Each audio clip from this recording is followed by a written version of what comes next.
Je pense que nous pouvons partager les constats qu'il s'agit sans doute d'un sujet de forte actualité. Il m'a fallu très peu pour trouver quelques exemples qui peuvent être illustratifs de cette notion. Vous avez sans doute tous lu les journaux de ces derniers jours, de ces dernières semaines. J'ai pris trois exemples qui m'ont semblé pertinents. À Kasserine, il y a quelques jours, 9 femmes ont attaqué les domiciles du gouverneur pour manifester leur besoin de régulariser leur situation professionnelle.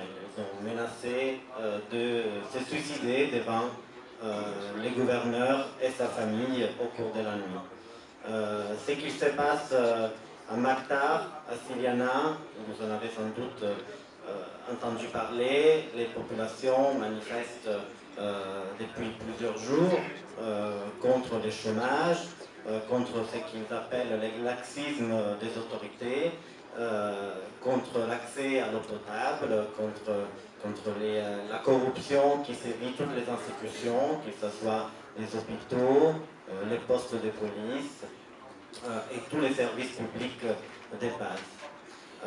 À Fernana, à Djandouba, la situation est paralysée après la tentative de suicide, de l'immolation d'un vendeur, de quelqu'un qui tenait un café, qui se voyait entravé dans son travail par les autorités. Ces derniers cas peut-être nous rappellent quelque chose en particulier, le départ de ce qui a été la révolution tunisienne il y a 5 ans. Et nous rappelle aussi que pas grand-chose a changé dans les réponses que nous pouvons apporter à ces personnes en situation de marginalisation.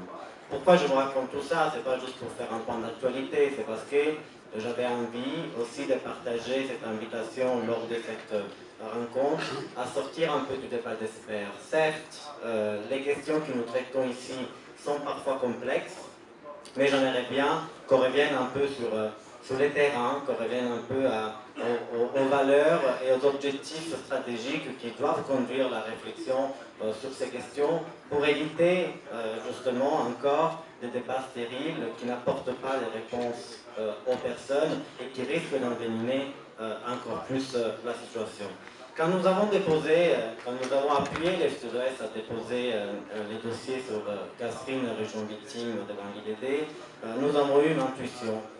L'intuition est celle de dire que tout cela, cette marginalisation de ces régions, n'est pas une fatalité. Il y a eu une volonté, une non-action, ce qui est aussi une forme de volonté, de la part des autorités, pendant les dernières décennies, de marginaliser certaines régions. Et on dirait qu'un peu partout dans le monde, et sans doute on le voit de plus en plus en Tunisie aussi, la pauvreté est le nouveau crime. Hein. On est des criminels quand on est pauvre, hein, quand on attaque des postes de police, quand on attaque des hôpitaux, quand on se pointe devant les gouverneurs pour réclamer ce qui sont des droits sociaux de base. Finalement, tout cela me fait penser au fait que c'est un système qui essaye de survivre à ce qu'il a été la révolution, en fin de compte, et que criminaliser d'une certaine manière la pauvreté, le désespoir des personnes est une manière de leur faire croire que c'est leur faute s'ils sont pauvres, c'est leur faute s'ils sont marginalisés. Parce que si ce n'était pas leur faute, ça serait la faute au système. Et qui est garant de ce système? C'est des décideurs politiques qui finalement ne gardent pas en tête forcément l'intérêt général, l'intérêt des personnes, mais plutôt l'intérêt d'une élite qui bénéficie encore aujourd'hui de beaucoup plus d'avantages que la plupart des populations. Et donc ces systèmes qu'on a essayé de dénoncer par les biais du cas de Kasserine, ces systèmes entachés de corruption, d'enrichissement illicite, de népotisme, de copinage, etc., il est sans doute encore là, il est sans doute encore présent.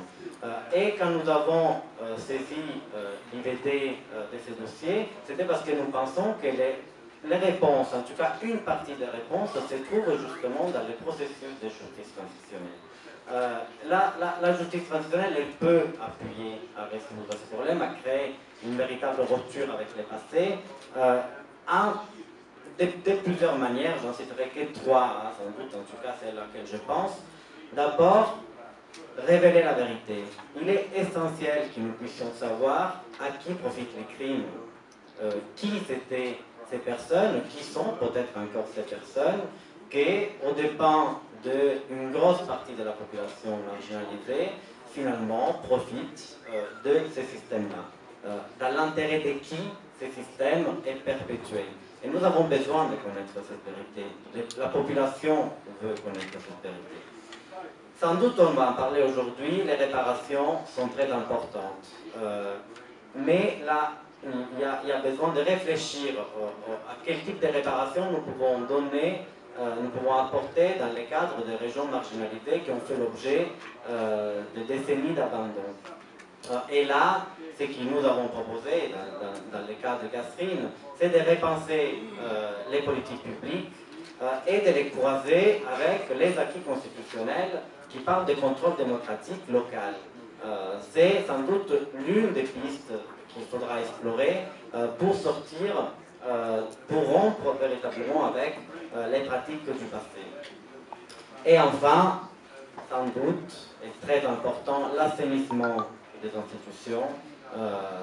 C'est la garantie de nos répétitions, le fait qu'au sein des institutions, des personnes qui se sont entachées de corruption, de népotisme, de clientélisme, ne puissent plus être en position de pouvoir et finalement perpétuer un système qui ne bénéficie qu'à une petite élite. Voilà, donc c'est dans ces prismes-là que j'aimerais bien que nos réflexions se portent aujourd'hui et je vous invite tous à participer et à avoir surtout à l'esprit ce qui sont les objectifs politiques de cette question qui est, vous le savez, je pense prioritaire aujourd'hui pour les pays. Merci et je passe la parole à Sarah.